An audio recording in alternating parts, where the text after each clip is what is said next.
How do you find the will to fight back against a world that wants to keep you sedated, average, and stuck in place? Join us for the tools and strategies you need to create a life of abundance, discipline, and high achievement. This is the Tactical Empire with Jeff Smith. Hey guys, welcome to another episode of the Tactical Empire. I am here fresh off of our annual planning trip. I went hunting last week, got some deer to fill my freezer, which was my Christmas present to myself. And then I came home to a bunch of people throwing up in my house. So my family was completely sick. And so that kind of derailed part of our annual planning. We were supposed to leave on Sunday, but Kirsten was still sick and everybody was sick. And then we ended up going Sunday, but she was on the mend and I ended up getting sick on Monday and throwing up. So it lasted about a day, but that took 2 of our 4 days of our annual planning trip. But we still got a lot done. Tons of communication went on. It was still a valuable trip. We've got some loose ends to tie up because we didn't get to spend as much time on the process as we would have liked, but we went through the whole exercise as we intended. And there's been a lot of questions from you guys about kind of what outline we used, what process we go through to get on or to do our annual planning and to get on the same page. There's nothing that I can recommend more for your relationship and your progress and your direction and your level of achievement and acceleration of wealth, happiness, fulfillment than like starting to get on the same page. Because we didn't do any of this stuff up until 3 years ago. We didn't have great communication on things. We lived in a silo. As far as I handled the business stuff, I handled the money stuff, she handled the house stuff. And so that left us kind of partitioned off from what each other were doing. And it built a lot of resentment towards each other, potentially underlying things that were just completely unnecessary. And so once we kind of worked through all that and realized that those were the issues causing our problems, we really worked towards this integrative process of integrating everything. As far as there's no such thing as work-life balance. We were integrating our actual business with our life, with our family, with our children, with our desires as far as our habits and working out, fitness, finances, freedom, family, all of it came together into it. It all had to have its place in the calendar, in our daily lives. And then we had to communicate and over communicate about it so that we can make space for each other. One of the biggest, I guess, drivers in enabling that to be successful is this annual planning trip. And we've played with it a couple times, had different times that we've done it in the year. As far as we did it right after Thanksgiving, we try to do it between Thanksgiving and Christmas if we can get childcare. Because what the idea is, you want to be alone with your spouse. You want to be able to get away to an extent to be able to kind of dream and vision cast and kind of lay out a direction for your family. And that doesn't generally happen in the confines of your 4 walls within your house. So if you're going to pursue this, the first time's fine if you do it in your house, because like the first time's a little awkward as far as personal development is not usually on the top of everyone's mind in the relationship. And so it can be kind of forced, because the first time we ever did it, it was coming from me having experience in the personal development space and then kind of teaching, projecting on like how we needed to do it. So it was awkward at first, but then Kirsten kind of picked it up over time and became more and more passionate about it, and then understood the process, and it became easier and easier and felt less forced. So it's not so structured that like, here's the outline, you're going down this checklist. we're sitting here staring at each other. Are you done yet? Like it's like it's an assignment in school or college essay or something. So it's not like that, but I just kind of wanted to talk through the process because of the questions that we've got. So the general outline that we've worked through that works for us, and the steps that we follow, because we do take an outline so that we have structure in what we're doing. So you're not just going to go sit in an Airbnb for 4 days necessarily. I don't know that would be the most productive if you didn't know what you were going to do. There is some feeling out process, like I say, but what we've settled on is that the way that we do things is we start with reflection, meaning like what we did in the year before, what wins we had, what our goals were. So you can get out your prior year's goals. You can say, okay, we achieved X, Y, Z. We missed on these.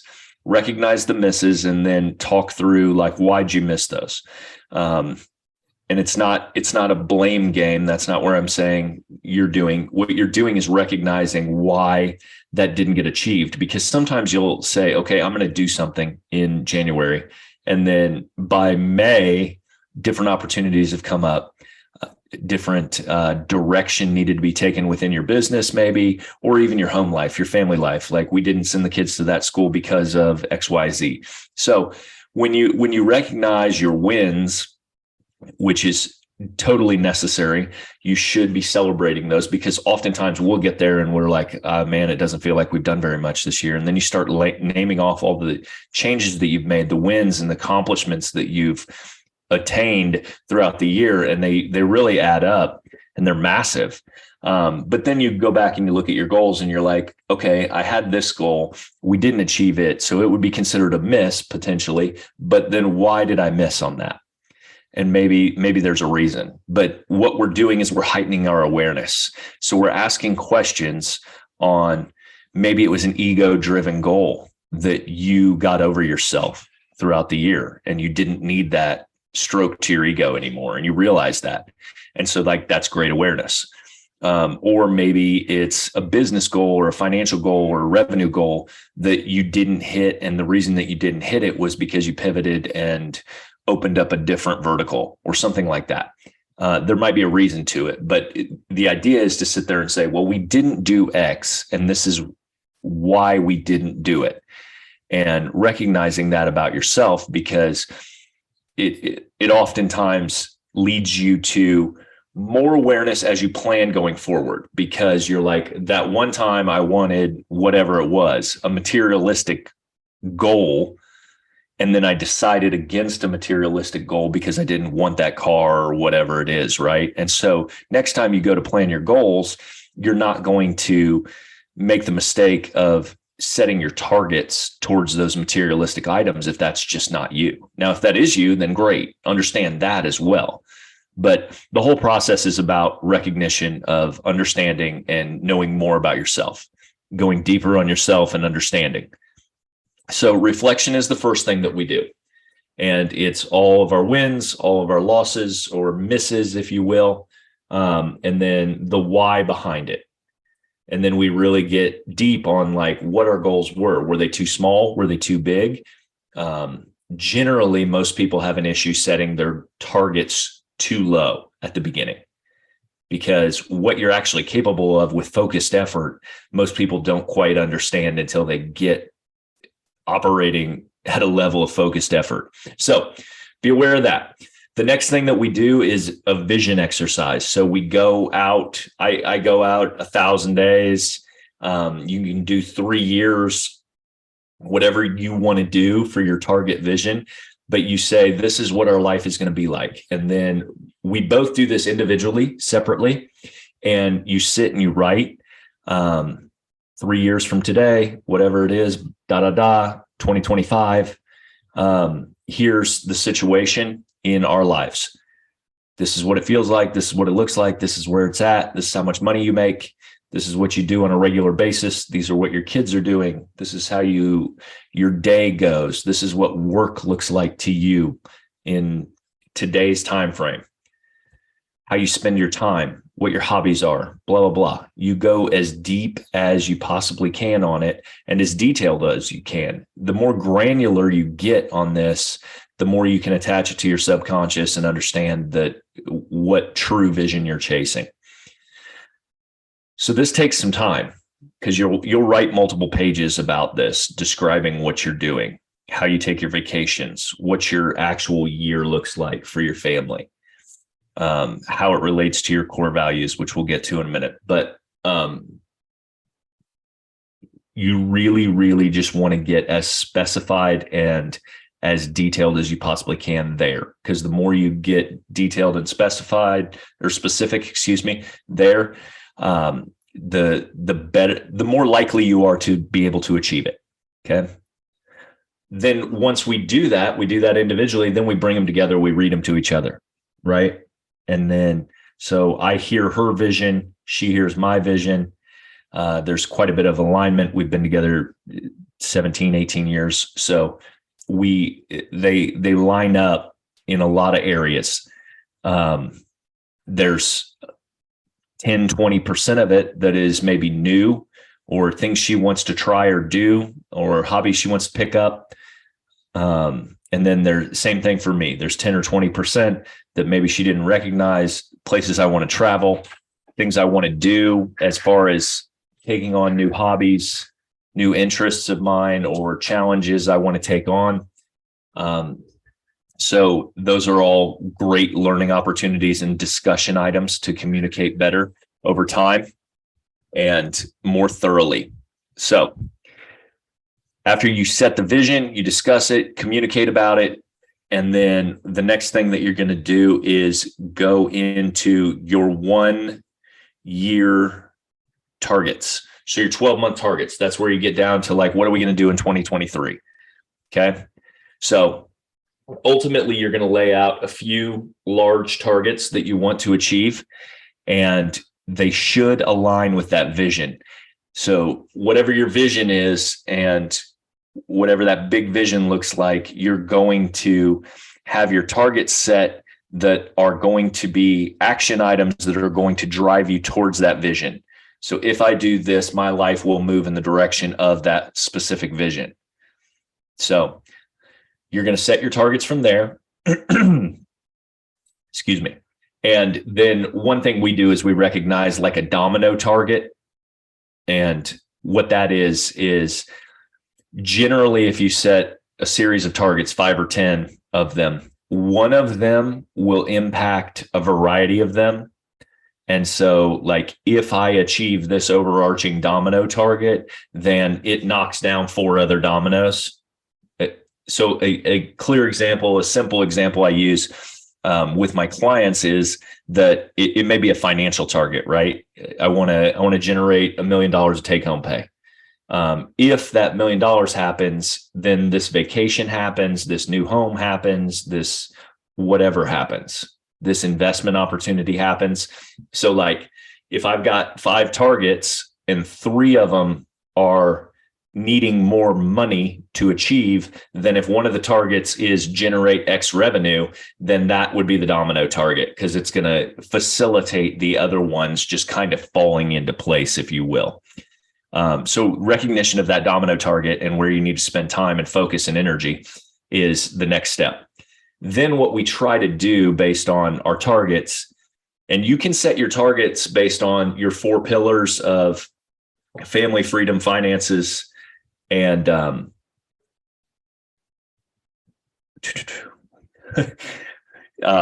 and lay them out however you want. So like we build them based on whatever targets align with that vision, but you can use those pillars so that they align with your fitness, your family, your freedom, and your finances, right? And so if you don't know how to do them, you could set a couple targets for each of those pillars, and then you're going to be well-rounded. You just don't want to be oblong in the fact that you're targeting just all business goals. You want to make sure that you're targeting every aspect of your life. But once you have those targets, the next thing that we do is we try to analyze them to see if you could set a good, better, best outcome. And I learned this from Todd Herman. what you do is you lay out like what good looks like as an outcome for that particular target. So achievement would be good, in my opinion. So whatever that is, if it's $1 million revenue, okay, that'd be $1 million. What does better look like? So you increase it. Like if my fitness is here and 10% body fat is good and where I want to maintain, or whatever yours is, right? Whatever. Then better would look like something else, 8% body fat, or a financial goal of 1.25 million. And then you want to go best. And that best should be a stretch goal that you should write down, right? So like if this happens, this would be the ultimate best case scenario for this situation. But keep in mind that good is the target that you're setting in general. Good is the baseline. Better is a slight increase. And then best is like moonshot. You should write them all down so that you recognize where they're at for each of those targets that you can quantify that way. Okay.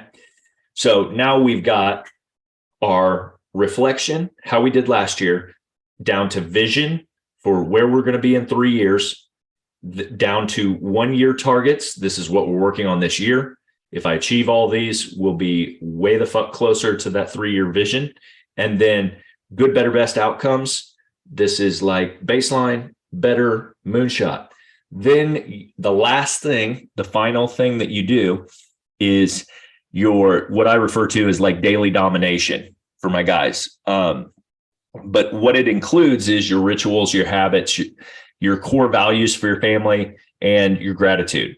So like daily, that's what you're going to be practicing. So what are your habits that are important to you? I have all my guys download an app called Streaks, because I track all of my habits that I want to put into practice, and I track them year over year. Streaks kicks you out data. I can tell you exactly how many times I've worked out in the last 3 years, day after day after day. I can tell you exactly how many times I've read, how many times I've avoided alcohol, how many times I have, what else is on there? Anything I want to do that I want to track and track on a daily basis and execute on a daily basis. So posting on social media, making sure I post in my groups so that I keep up communication in there. I'm trying to think of some other things. Rehabbing my hip, that's one of them. So like hip rehab work, 10 minutes of visualization, date my wife weekly. So those are all things that I actually track and quantify. So when I talk about my daily habits or rituals, they're all kept in Streaks, which is on my phone. It's a $4.99 app. One time you pay for it, but it really does keep data and evidence. So I will go in quarterly or whatever and say, what habits do I want to adhere to? And I've kind of broke it down to 10 for me now that work for me. But for a long time, I tweaked and played with things. I wanted to add things to my day. I wanted to subtract things, or I would do something, or I would think I wanted to do something. I would do it for 90 days. It wouldn't work out. It wouldn't give me the results I was looking for. I didn't adhere to it. Then I would have to ask myself why. More reflection, more awareness, all of it. So what's going to improve your life? What's going to optimize your life? What's going to structure it, right? So my daily domination routine is the habits and the rituals, reciting my family's core values, and then gratitude daily. So as I go through that, I read. That's all part of the habits, but the recognition of that on what you're going to do on a daily basis, because that's truly the micro level of what produces these results. Are you going to achieve your targets? You may, but I would challenge you, you're not going to if you don't get a daily routine that's going to work. And then you've got to structure your schedule and block your time accordingly. And make sure whatever you use, if you use a notepad, a Google calendar, or you're actually very dedicated and strict about using calendars, I've seen everything work, but the awareness of how you use your time is of the utmost importance, because the most successful people I know all block time. They all are aware of how they use their time, and they all take these items, their daily domination, their rituals, their habits, and they block time for those first before everything else fills in the gaps around it, because they know that that's what serves their activities on a regular basis.